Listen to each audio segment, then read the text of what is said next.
에베소서 1장 3절부터 6절까지의 말씀입니다. 찾으셨으면 제가 읽겠습니다. 찬송하리로다. 하나님 곧 우리 주 예수 그리스도의 아버지께서 그리스도 안에서 하늘에 속한 모든 신령한 복을 우리에게 주시되 곧 창세전에 그리스도 안에서 우리를 택하사 우리로 사랑 안에서 그 앞에 거룩하고 흠이 없게 하시려고 그 기쁘신 뜻대로 우리를 예정하사 예수 그리스도로 말미암아 자기의 아들들이 되게 하셨으니 이는 그가 사랑하시는 자 안에서 우리에게 거저 주시는 바 그의 은혜의 영광을 찬송하게 하려는 것이라. 아멘.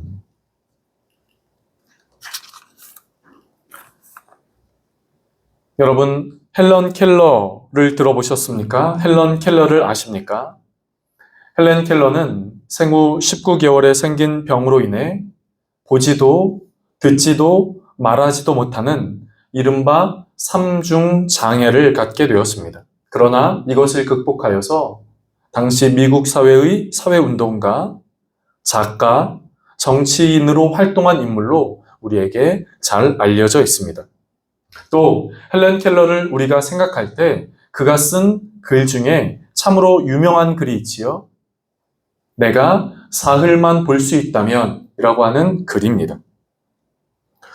삼중고를 겪고 있던 헬런 켈러는 어느 날 숲을 다녀온 친구에게 무엇을 보았니? 무엇을 느꼈니? 라고 물어보았습니다. 그런데 그 친구는 숲에는 별로 볼 게 없어 라고 대답을 한 것이죠. 이 말을 들은 헬런 켈러는 이해가 되지 않았습니다. 두 눈을 뜨고도 두 귀를 열고도 보고 들은 것이 없다니. 그리고 그 와중에 말할 게 없다니. 그리고 쓴 글이 만약 내가 사흘만 볼 수 있다면 이라는 글입니다. 만약 내가 이 세상을 사는 동안에 유일한 소망이 있다면, 유일한 소망이 하나 있다면 그것은 죽기 전에 꼭 3일만 눈을 뜨고 보는 것입니다. 하는 것으로 시작하는 이 글은 내가 만약 3일만 눈을 뜨고 볼 수 있다면 첫날은 나를 가르쳐준 앤 설리반 선생님과 친구들을 보고 싶고 두 번째 날은 산으로 가 자연을 보고 싶고 세 번째 날은 도시로 가서 도시의 출근하는 사람들, 영화 관람하는 사람들의 얼굴을 보고 그리고 마지막 순간에는 나로 하여금 3일간 눈을 뜰 수 있게 허락하신 하나님께 감사 기도를 하겠습니다. 하는 것으로 이 글이 마쳐집니다. 여러분, 헬런 켈러가 만약 내가 눈을 뜨고 볼 수 있다면 그리고 내가 보고 싶은 것들을 나열한 이런 것들은 사실 굉장히 평범한 것들이지요. 자신을 가르쳐준 선생님, 친구들, 숲, 도시의 사람들의 얼굴, 이런 것들은 결코 특별한 것이 아닙니다. 그럼에도 헬런 켈러의 이 글은 그 당시 미국 사회에도 그리고 오늘날까지도 그리고 오늘에도 이 글을 읽는 많은 사람들의 마음에 감동을 주고 있습니다. 당시 미국 사회는 헬런 켈러가 이 글을 이 활동할 당시에는 미국 사회는 경제 대공황으로 인한 위기의 때였습니다. 수많은 실업자가 거리에 쏟아져 나왔고 먹을 것이 없어서 도시의 그 사람들이 쓰레기통을 뒤지는 일도 아주 흔한 것이었습니다. 사람들의 마음은 피폐했고 또 얼어붙어 있었지요. 이런 때 헬런 켈러의 이 글은 삶의 무게에 짓눌려 있어 내 안에 있으면서도 느끼지 못했던 것들을 생각하게 했고 평범한 일상 속에서 감사와 평범한 일상 속에서 감동과 감격을 느끼는 삶을 살게 했던 것이지요. 사실 나를 살게 하는 것들은 내 밖으로부터 내 안에 들어온 것이 아니라 내 안에 있는 것들, 사소한 그것들이 바로 나로 하여금 있는 것으로 인한 감사의 감동을 얻게 했다라고 하는 것이죠. 그렇다면 여러분, 저는 여러분에게 이렇게 질문을 드리고 싶어요. 여러분, 최근에 여러분은 감격을 해본 적이 있으십니까? 감동을 해본 적이 있으세요? 간혹 TV를 보고 뉴스를 보다 보면 예기치 않은 선행을, 정말 뜻밖의 선행을 한 사람들의 이야기가 나옵니다. 폐지를 주우며, 몇십 년간 폐지를 주우며 모은 돈을 어느 학교의 장학재단으로 써달라고 내놓은 사람, 그런 분들, 혹은 연말이 되어 성탄절에 그 구세군에 어떠한 사람이 자신의 어려운 처지가 있음에도 불구하고 그 구세군에 큰 돈을, 아니 꼭 큰 돈이 아니더라도 그 돈을 기탁한 사람들, 이런 사람들의 이야기를 듣고 있노라면 마음에 감동이 됩니다. 그러고 생각하죠. 이 사회는 아직 괜찮은 때구나. 아직도 이런 사람들이 있구나. 아직 살맛나는 세상이다. 라고 하는 생각들을 하게 되죠. 제가 왜 오늘 감격에 대한 말씀을 드릴까요? 오늘 우리가 읽은 이 에베소서를 쓴 바울의 심정이 그렇기 때문입니다. 이 에베소서 1장을 쓴 바울의 심정이 그렇기 때문이라고 하는 것이죠. 저는 오늘 지지난주 2주 전 에베소서 1장과 2절, 1장 1절과 2절 말씀을 한 것에 이어서 오늘 에베소서의 두 번째 시간으로 함께 말씀을 나누려고 합니다. 조금 전 우리가 읽은 1장 3절부터 6절까지의 말씀은 사실 이것이 큰 단락 안에 3절과 6절이 하나의 단락을 이루고 있는 것은 아닙니다. 3절과 6절은 3절부터 14절까지 이루어지고 있는 그 단락의 일부분인 것이지요. 그래서 사실 이 말씀을 전체로 잘 이해하고 읽기 위해서는 14절까지 읽어야 합니다. 그러나 조금 길기 때문에 제가 6절까지만 말씀을 읽은 것이죠. 3절부터 14절까지의 말씀은 우리가 보기에는 문단이 끊어져 있는 것 같습니다. 문장이 끊어져 있는 것 같지요. 3절 첫 번째 문장, 찬송하리로다 하면서도 끊어 있는 것 같고, 또 6절 후반절에 찬송하게 하려는 것이라 라고 하면서 문단이 끊어져 마침표를 찍고 있는 것 같습니다. 그러나 원문에 보면 3절부터 14절까지는 통으로 긴 하나의 문장으로 되어 있습니다. 중간에 끊어지지 않는다라고 하는 것이죠. 큰 문장으로 이어져 있다 하는 것입니다. 양으로 보면 결코 적지 않지요. 많은 양입니다. 그런데도 연결되어 있고 또 연결되어 있습니다. 연결되어서 이 긴 문장 안에 마침표가 있지 않습니다. 왜 그럴까요?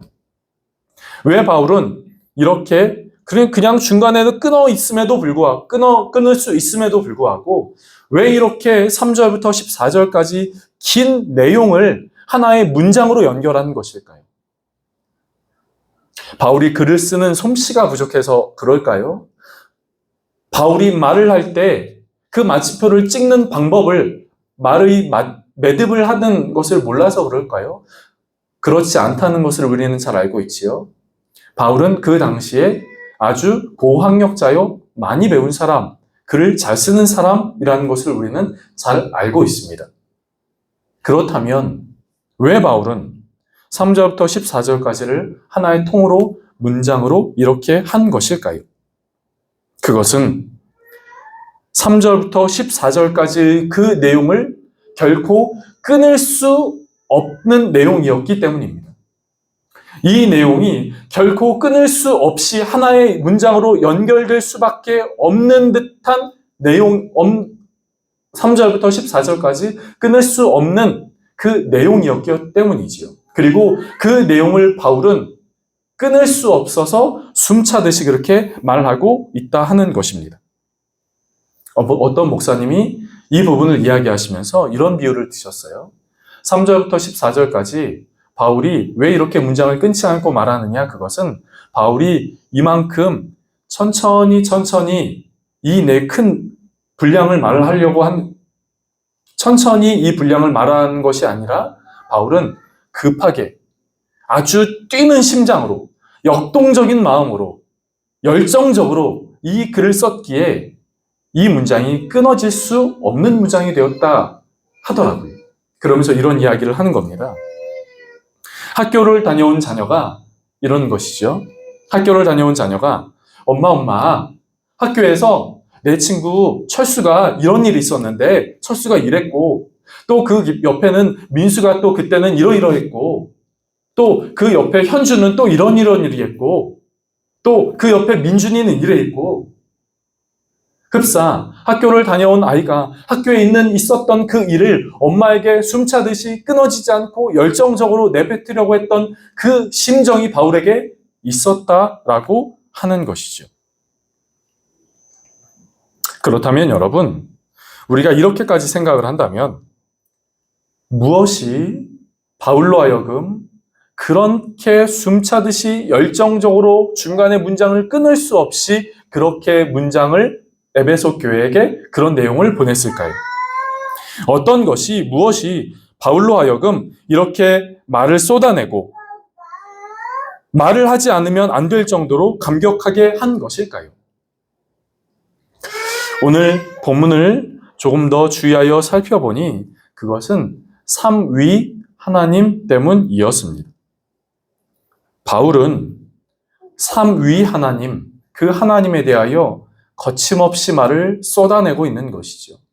그 하나님에 대하여 감격하고 감동했기 때문에 그것에 대하여 에베소 교회 성도들아 이것을 정말 잘 들어라 라고 하는 열정과 감동의 마음으로 그 말씀을 쏟아냈더라라고 하는 것입니다.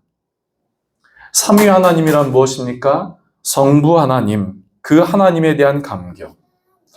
성자 하나님, 그 성자 하나님에 대한 감격. 성령 하나님, 그 하나님에 대한 그 감격이 바울 안에 있었다라고 하는 것이죠. 이것을 굳이 조금 오늘 본문에서 14절까지의 말씀에서 이 부분을 조금 나누자면 그것은 3절부터 6절까지 그리고 7절부터 12절까지 그리고 13절과 14절에 성부, 성자, 성령으로 굳이 나눌 수 있겠습니다.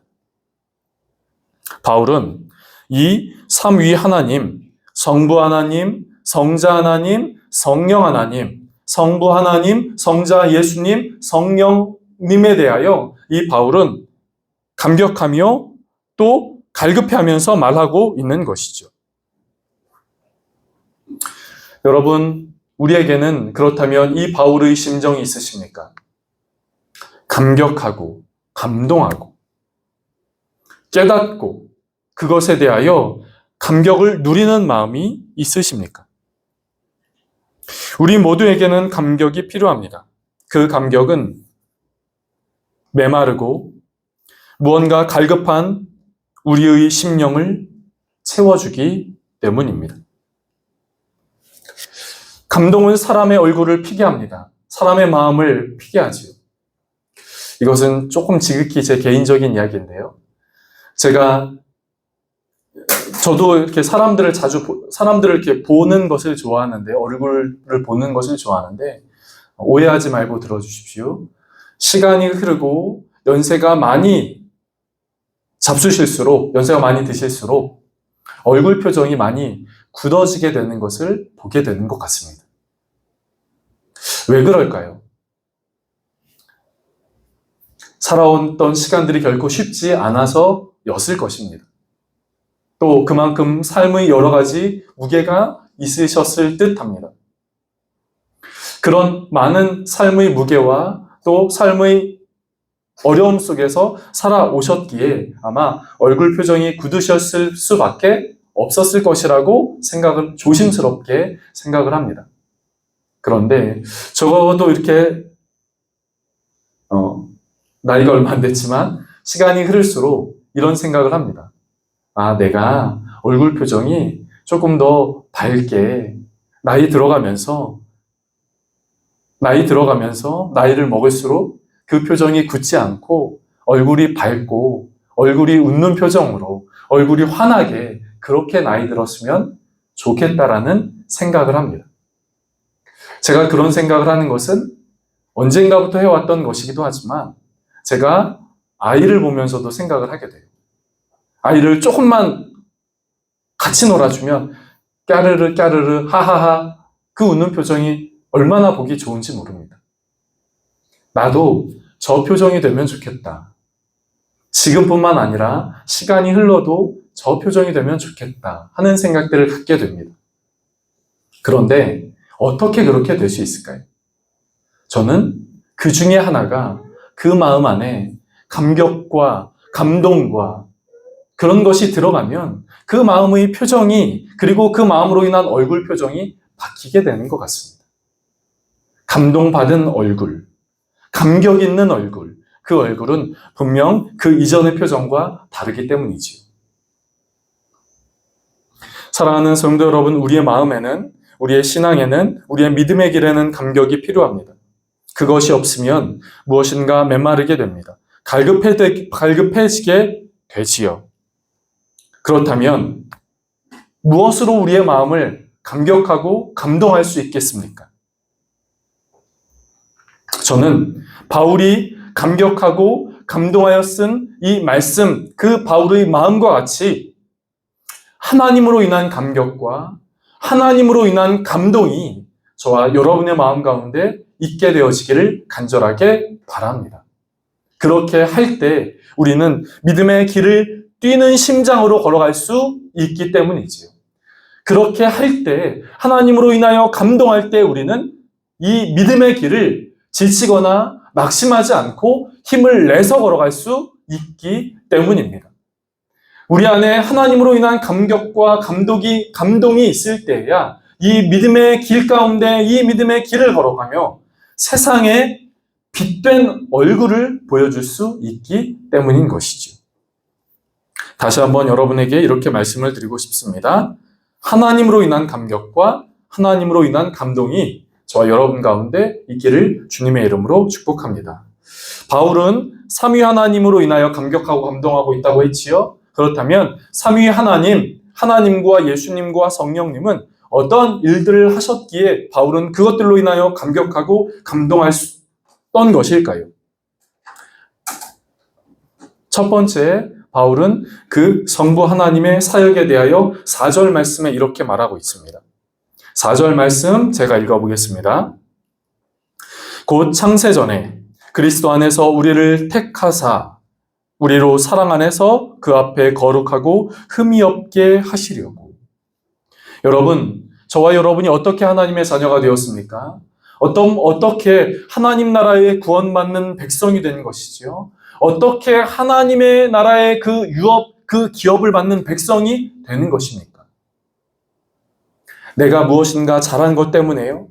어떠한 것을 소유했기 때문에요? 지위와 명예가 내가 무엇인가를 잘 했기 때문에가 아니라 오늘 본문은 우리에게 이렇게 말하고 있지요. 그리스도 안에서 우리를 택하셨다라고 말씀하고 있습니다. 사랑하는 성도 여러분, 이 땅의 수많은 사람들 가운데 하나님이 저와 여러분을 택하셨습니다. 이 땅의 많은 사람들의 그 모습 가운데 하나님이 저와 여러분을 택하셨습니다. 택할 만한 조건과 택할 만한 자격과 택할 만한 행한 그 어떤 것이 없음에도 불구하고 오늘 본문은 하나님이 우리를 택하셔서 하나님의 자녀를 삼으셨다라고 말씀하고 있는 것이지요. 그 하나님은 우리를 택하셨다라고 말하고 있는 것입니다. 사랑하는 성도 여러분, 하나님은 우리를 하나님의 자녀로 택하셨습니다. 그 감동이 저와 여러분 가운데 있게 되어지기를 원합니다. 이사야 44장은 이렇게 말하고 있지요. 나의 종 야곱, 내가 택한 이스라엘아. 절묘하게 하준이가 떠들었는데 나의 종, 내가 택한 이스라엘아. 내가 택했다라고 말하는 것이죠. 바울은 나를 택하시고 에베소 교회를 택하시고 이스라엘 백성들을 택하시고 우리를 택하신 그 하나님으로 인하여 감격하고 있는 것입니다. 두 번째, 예수님은 우리에게 어떤 일을 행하셨습니까? 7절 말씀을 보실까요? 7절 말씀은 이렇게 말하고 있습니다. 우리는 그리스도 안에서 그의 은혜의 풍성함을 따라 그의 피로 말미암아 속량 곧 죄 사함을 받았느니라. 그리스도 안에서 우리는 그의 피로 인하여 죄 사함을 받았다라고 말하고 있습니다. 여러분, 제가 이 주일 예배 때 대표 기도를 할 때마다 기억하고 기도하게 되는 것은 우리의 지난날의 허물과 우리의 지난날의 악함을 위하여 기도합니다. 하나님, 지난 삶 가운데, 지난 한 주간의 삶 가운데 우리 안에 허물과 죄의 악함을 용서해 주십시오. 그런데 주님이 그렇게 하셨다라는 것이죠. 주님이 우리 안에 있는 모든 악함과 모든 죄의 허물을 속량하셨다라고 말하고 있는 것입니다. 주님이 십자가로 인하여 우리의 모든 죄의 허물을 용서하셨다, 대신 짊어지고 가셨다라고 말하고 있는 것이죠. 어떤 분은 그래서 이렇게도 이야기를 합니다. 하나님 보시기에 우리는 죄가 없습니다. 이렇게도 이야기를 합니다. 왜요? 예수님이 우리의 죄를 짊어지셨기 때문입니다. 내가 할 수 없는 것, 내 스스로 할 수 없는 것, 내가 가진 능력으로 할 수 없는 것, 인간이라고 하는 존재가 할 수 없는 그 죄를 이 땅 가운데 오신 하나님이, 예수님이 우리의 죄를 짊어지고 가셨다 하는 것으로 인하여 바울은 감동하고 감격하고 있다 하는 것입니다. 세 번째, 성령님은 우리에게 어떤 일을 하십니까? 바울은 성령의 어떤 일로 인하여 감격하고 있습니까? 13절의 말씀을 보실까요? 13절의 말씀 제가 읽어보겠습니다. 그 안에서 너희도 진리의 말씀, 곧 너희의 구원의 복음을 듣고 그 안에서 또한 믿어 약속의 성령으로 인치심을 받았으니. 여러분, 성령이 무엇이라고 말씀합니까? 인치셨다라고 말씀하고 있어요. 인치셨다라고 하는 것은 우리가 오늘날 쉽게 이해할 때 도장을 찍었다라고 말하는 것입니다. 그 도장은 어떤 도장입니까? 중간에 없애거나 중간에 희미하게 하거나 지울 수 있는 그 도장이 아니라 그 도장은 지울 수 없는 도장이요. 성령이 우리에게 인치셨다라고 하는 것은 너는 어떠한 일이 있어도 하나님의 자녀고 하나님은 너를 사랑하신다라고 말하고 있는 것이죠. 제가 오늘 첫 번째 찬양을 함께 여러분과 했지요. 그 찬양의 가사는 이렇습니다. 하나님 사랑 변치 않는다. 하나님 사랑 변치 않는다. 2절이요.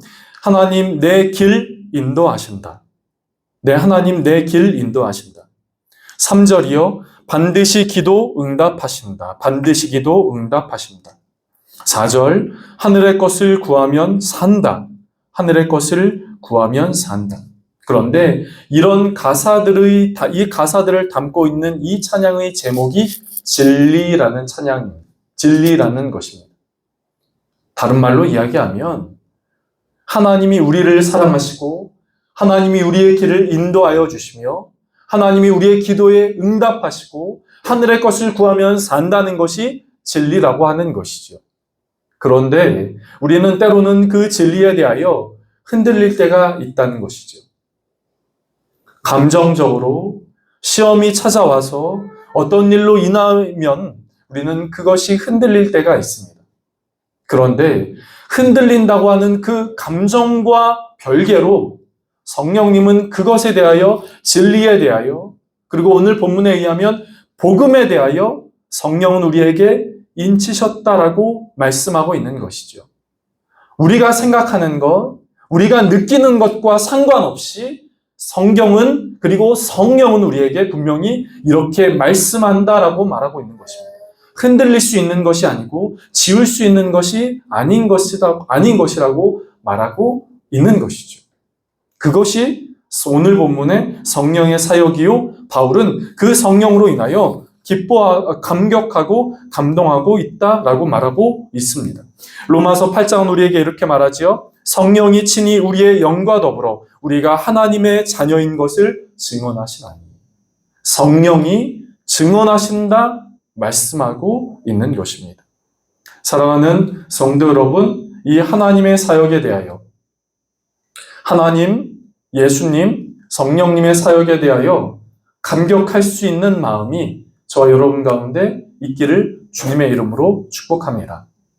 그런데 오늘 본문에 그렇다면 마지막으로 바울이 그 하나님의 사역에 대하여 감격하였는데 그 감격이 어떻게 드러납니까? 우리가 함께 읽은 첫 절인 3절은 이렇게 말하고 있지요. 찬송하리로다. 감격은 찬송으로 이어집니다. 감동은 찬송으로 이어진다는 것이죠. 그리고 함께 읽지는 않았지만 이 내용을 담고 있는 이 문단의 마지막 절인 14절의 마지막 절 역시 이렇게 말하고 있습니다. 그의 영광을 찬송하게 하려는 것이라. 여러분, 이 감격, 이 감동, 이 믿음, 이 깨달음은 우리로 하여금 하나님을 찬송하게 하는 것으로 이어지는 것이죠. 하나님을 찬송하는 것으로 이어지는 겁니다. 이 말씀은 하나님을 찬송하게 하는 것이죠. 여러분, 찬송은 멜로디도 중요합니다. 그런데 멜로디와 더불어 그것보다 더 중요한 것은 이 찬양의 고백으로 하나님을 향하여 고백하고 있는 것이죠. 찬양의 고백은 우리로 하여금 하나님을 송축하게 합니다. 감사하게 합니다. 간구하게 합니다. 이 찬양의 가사들로 하나님을 그렇게 하나님을 향하여 나아가게 하는 것이죠. 오늘 말씀을 정리하겠습니다. 사랑하는 성도 여러분, 여러분의 삶 가운데 최근에 감격과 감동을 받아보신 적이 있으십니까? 하나님으로 인하여 감격과 감동을 받아보신 적이 있으십니까? 바라고 원하는 것은 바울은 오늘 그 하나님, 예수님, 성령님의 행하시는 그 사역을 통하여 감격하고 있고 그 감격을 에베소 교회에 그리고 오늘 우리에게 쓰고 있습니다. 그 바울의 그 마음을 보면서 저와 여러분도 하나님으로 인하여 예수님으로 인하여 성령님으로 인하여 감격하고 감동할 수 있는 저와 여러분의 삶이 되기를 간절히 원합니다.